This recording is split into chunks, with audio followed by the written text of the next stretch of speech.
Welcome to the She Wins podcast. I'm your host, Heather Sumlin, and today I have the fabulous Carothers Reed. She was Miss Texas in 2016. She was the interview winner and the talent winner at Miss Texas. I had the pleasure of meeting her when she was about 14 years old, when she first started her pageant journey.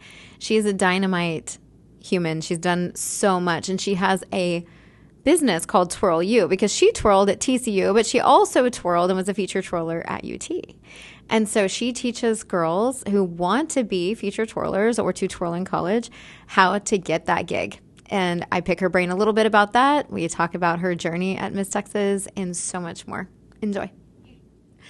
Okay, Caroline, can you please let everyone know just a little bit about you? Absolutely. So again, my name is Carothers Reed, and I actually served as Miss Texas back in 2016, just when I was 20 years old. But my pageant journey had started 6 years before that. So I competed 3 years in teen and then 3 years in Miss. I have Danae Couch to thank getting me into this because talent was my window open into the Miss Texas and Miss America organization. But from then, I actually had to take a gap year. I was at Baylor at the time. When I returned, I finished my degree and twirling with the Golden Wave Band, but graduated with my business degree and had the momentum. Since I had taken a year off of school, I was ready for more school. And so I immediately got my master's at the University of Texas Austin, where I also served as the feature twirler.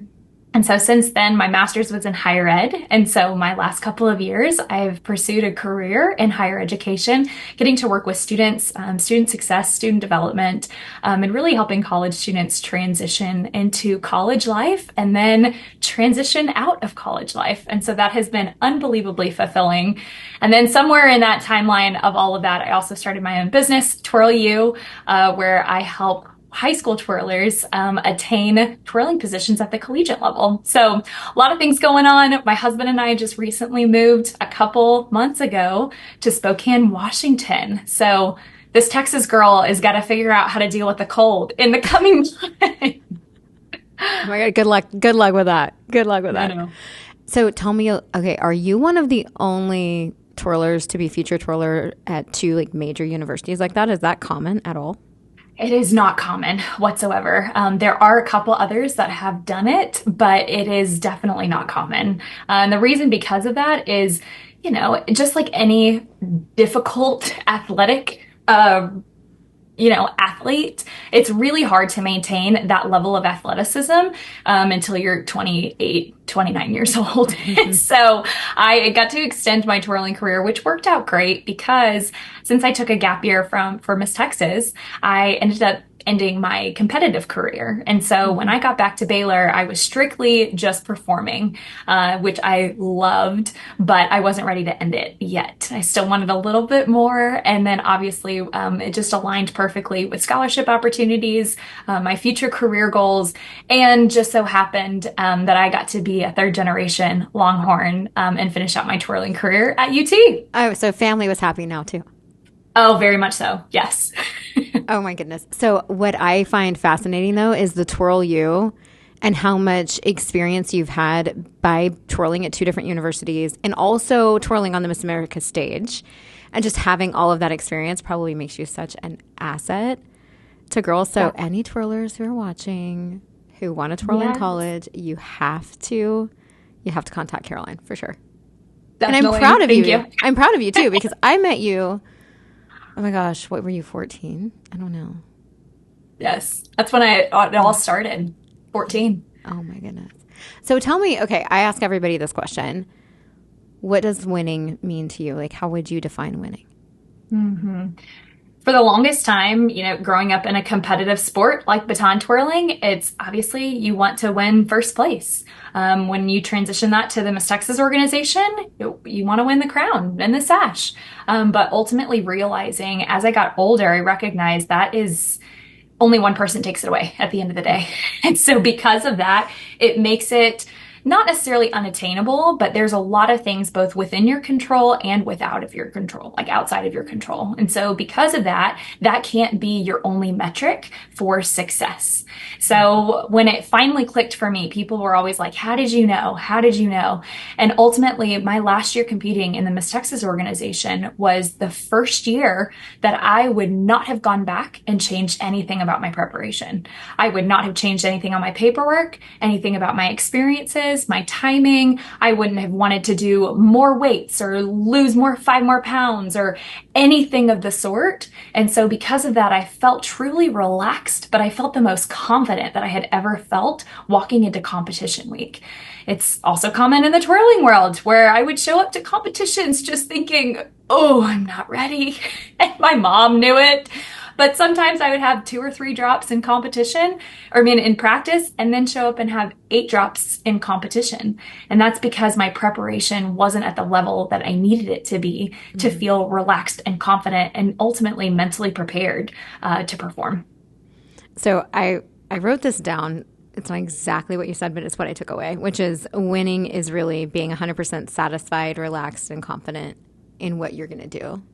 Absolutely. And walking away, like you said, I walked away feeling like there wasn't anything that I would want to change. And then that's when you won. Imagine that. Yeah. Being fully prepared. So tell me about a defining moment in your life. So you've had a lot of life experience in a short period of time, I feel like. Mm-hmm. So was there a defining moment that you can think of? Definitely. So it seems insignificant, when you think of Miss Texas and top 5 in College Miss Major out of America and twirling at multiple universities and things of that sort. But actually, my junior year in high school, it was getting over my fear of talking to my teacher. So Mr. Gibbs was the most intimidating U.S. AP history teacher I had ever known. History was not my subject. I am so much of a math girl, and so English and history was not my thing. And my parents continually, all the way through elementary, middle school, were like, Caroline, go talk to your teachers. Go talk to your teachers. I promise it's going to help you. And I always had this, no, it's okay, I got it. Or it's just on me, or how much I study, or how much I prepare. And I was preparing for the longest essay I'd ever written at that point, and feeling completely lost and not confident in my writing, not confident in my subject, anything. And my teacher, Mr. Gibbs, looked at me as we were leaving class and he was like, Caroline, if you want to come talk to me, about your paper, I can help give you some direction. And I was like, yeah, okay, sure. I told my parents that and they were like, Caroline, go talk to Mr. Gibbs. I finally gained the courage to be able to go into his office hours. And it was definitely a life-changing moment for me because I had finally gained the confidence to go in and first ask for help. Because I was feeling lost, had no idea what I wanted to write about, but also helped me overcome that fear of talking to someone of authority. And I felt such a shift in my confidence moving forward because, for pageant girls, you walk into an interview room with potentially 7 strangers, and it feels like they have all of the power, all of the authority. And so to be able to walk into that room with a little bit more confidence of saying, this is where my strengths are, these are my weaknesses, this is where I may need a little bit of help, helped me so much. And so I give all of the credit to Mr. Gibbs, junior year at Reagan High School. I feel like that's such a good point too, because so many kids are holding themselves back from success for fear of even opening up about those struggles. So whether it's asking for help of a teacher or a counselor or a parent, that's huge. And now, did that help you want to pursue education? It did. That's what was so funny is, ironically, I wanted to be a teacher for so long, but I was terrified to talk to my teachers. And so that was the first window of opportunity where I was like, these people are here to actually help me. They don't want me to fail in any way, shape, or form. I now feel that as a coach for my twirlers. It's like, I don't want you to fail. Of course I want you to succeed. And if I'm tough on you, it's because I care about you and it's coming from a place of love. And so that was a really great, like I said, just a really big turning point early on, about midway through high school. I was my sophomore year of high school, Algebra 2. I want to say his name was Mr. Shepard, not positive. Someone can correct me if they went to high school there. But I failed the 5th 6 weeks of Algebra 2. And it was all because I was too chicken to go in and talk to the teacher. Mm-hmm. And then I couldn't do the school play. I couldn't, and all of the things that kept me from being able to do. And honestly, you're so right. If I would have just gone in and said, I'm lost, no idea what to do, which I did do for the 6th, and then I passed the class ultimately, but I did not pass that 6 weeks. And it was 100% because I was too chicken. Yeah. Like if I could go back in time and tell myself, like, and my parents did tell me, so they were right, as parents usually are. But it's like, if I could go back in time and tell myself one thing, that would definitely be it. Yeah, and to stop telling myself I couldn't do math. Like, and maybe it was for you, English and history. Definitely. It's like, oh my goodness. So cool. So tell me a little bit about what you're doing with I'm intrigued about your business because I just think, probably because I do something similar in a way. And so I just want to know what's it like. And maybe there's a twirler watching and they want to get to know how they can work with Caroline. Like, tell me more. Yeah. So again, there's so many other skills that you take away from being a baton twirler, like most things in life. But you're really learning perseverance, determination. You're learning patience. You're learning resiliency. All of these things come from the sport of baton twirling, and you can't really appreciate that until later on.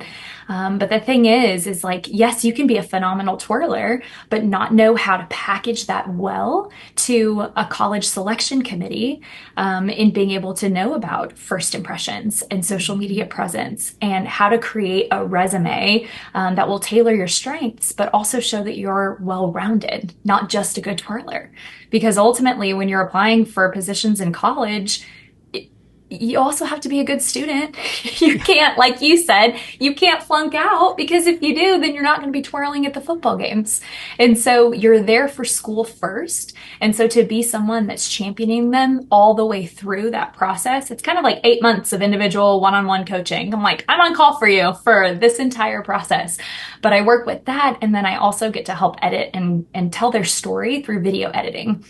So kind of creating a highlight reel for them and their selection committee to demonstrate their skills and abilities.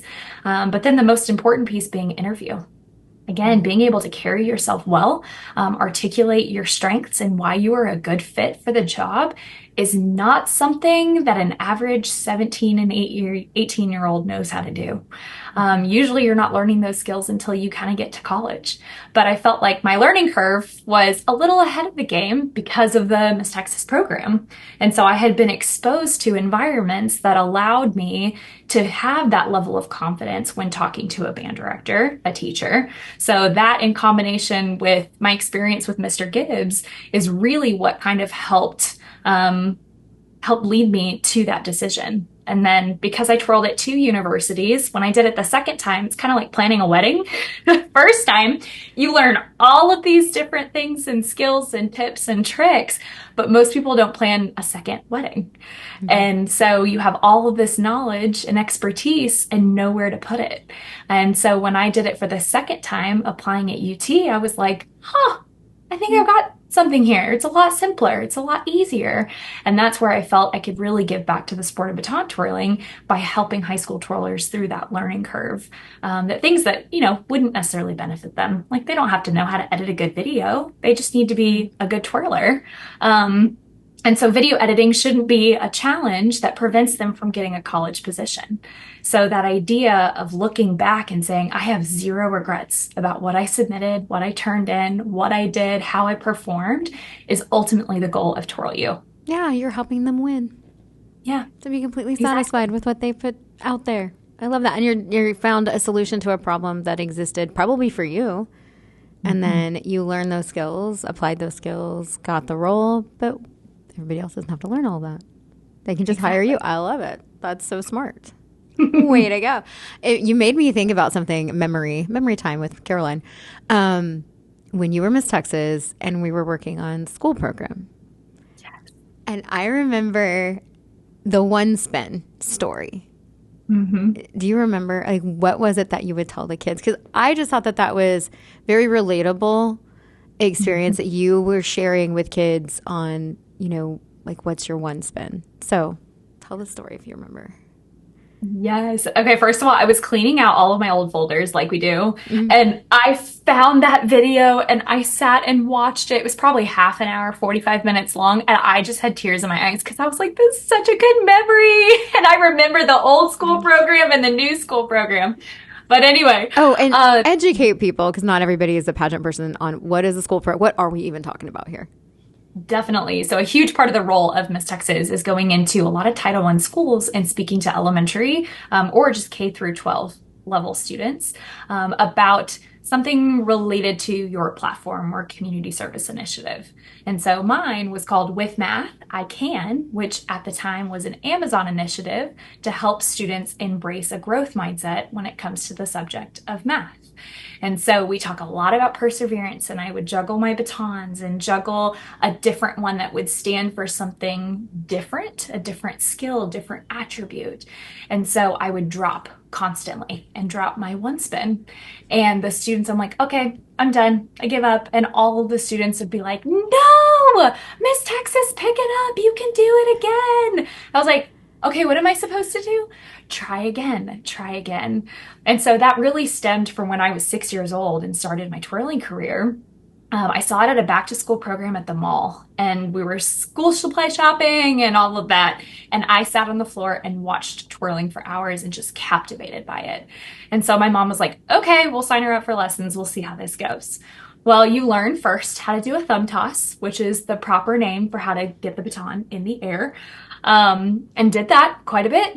And then the next skill is you toss it, spin around once, and catch. At least you're supposed to catch.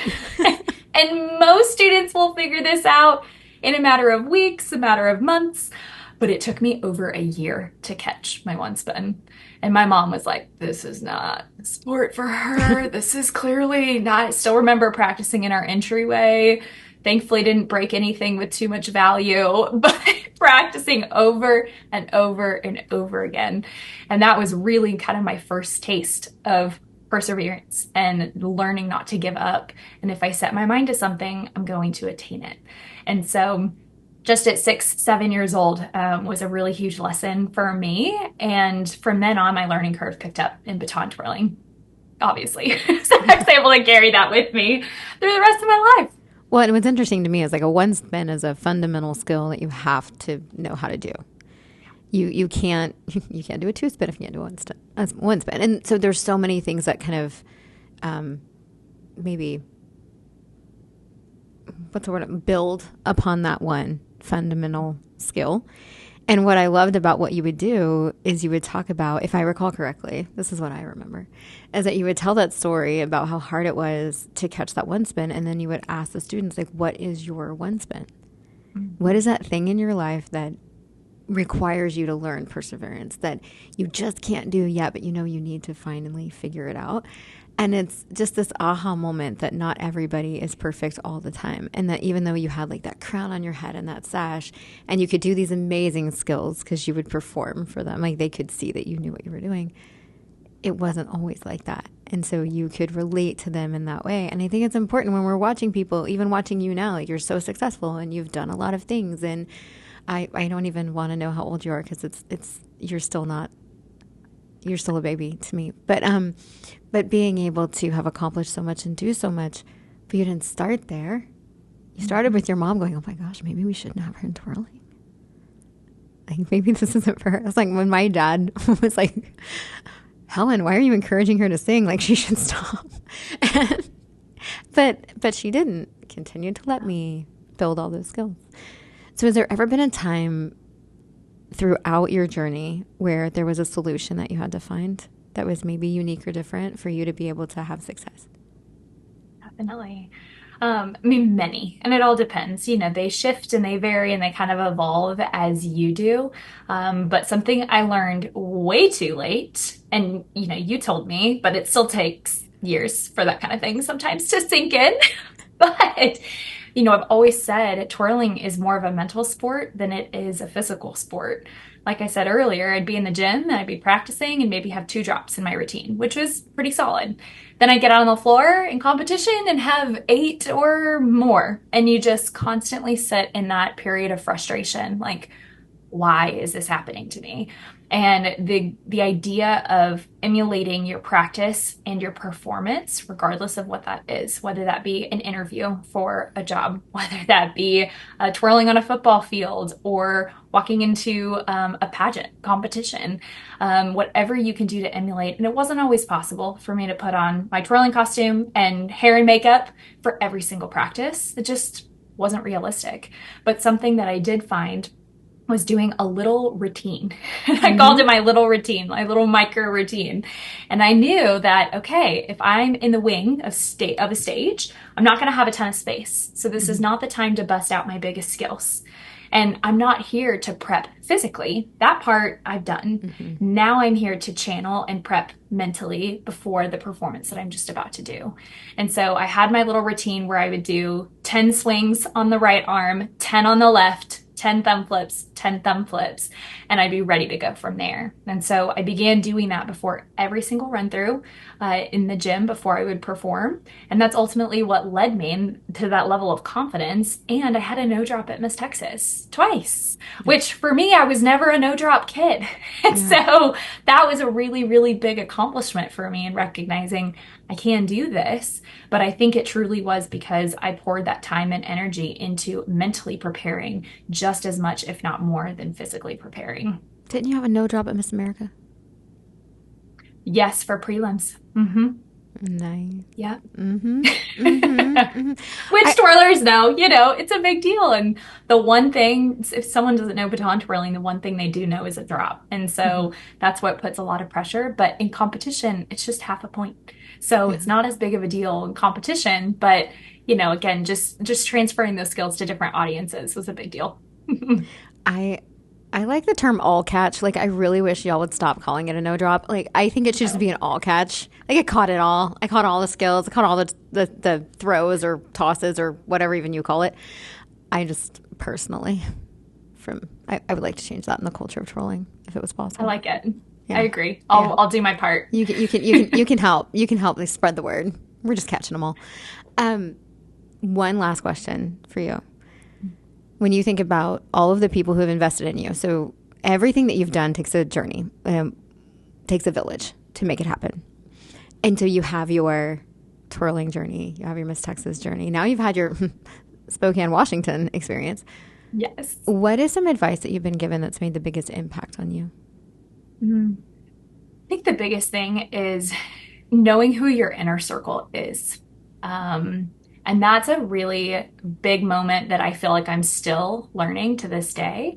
But, the pageant world is small. The twirling world is small. And so there's a lot of things that are said and a lot of noise that can really impact yourself and your mental performance during high stress times.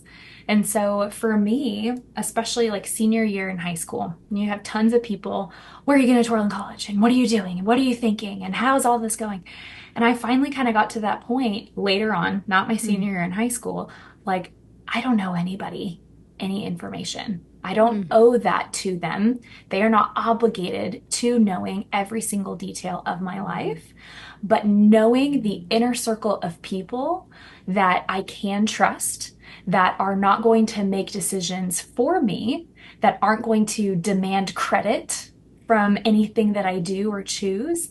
Those were the people I knew were people to always have around. Because again, you can't control everything around that, but you can control who you let in. And so, during my year as Miss Texas, that was my local directors, Tammy Courtney. That was Jackie, who was my roommate for the longest time, my parents, and then at the time, Grant, who is now my husband. So those were the people that I just knew always, like, I could have in my close circle. And again, you still make tons and tons of connections throughout that year. But I think that is a really important piece of advice kind of moving forward, because it's easy for people always have input. People always have feedback, but knowing who to trust and how to filter that is really, really important. Well, and what I hear you saying about like that inner circle too, it's the people that are going to love and value you afterwards in the same way that they loved and valued you before, and that they're not in it for any personal gain. And I think that's difficult in the world that you were living in the pageant world and the twirling world. I think there's a lot of opportunity for gain, or maybe there's potential for gain for people. And you're like, I'm going to keep certain things to myself. And I think that that's valuable in no matter what you're doing. So what I want to do, I have a Patreon channel. So for those of you who are watching who want to learn more from Caroline and maybe just more from everyone else that I've interviewed over the past several months, there's a Patreon channel that you can join. So what I really want to do is I'm going to dive in a little bit more on this routine that you would do and maybe talk through some of the things that we worked on together mentally when you were a teen and then also as Miss Texas, which might be kind of fun. And then for the pageant participants, because I have a pageantry level, I really want to talk to you about interview. Because if I recall correctly, you won interview at Miss Texas. I did. You won talent too, didn't you? Mm-hmm. Yeah, because you were just all around amazing. It was a good year. All the things. She just kept taking awards, y'all. And so I want to kind of pick your brain, because some of the things that you're teaching your twirlers obviously would translate and probably were things that you were doing when you were competing. And I think they would be valuable for my pageant Patreon members. So if you're not already a member, I want you to join, because Caroline and I are going to do some more talking and more deep dive into all things Caroline Carothers Reed. Let's go.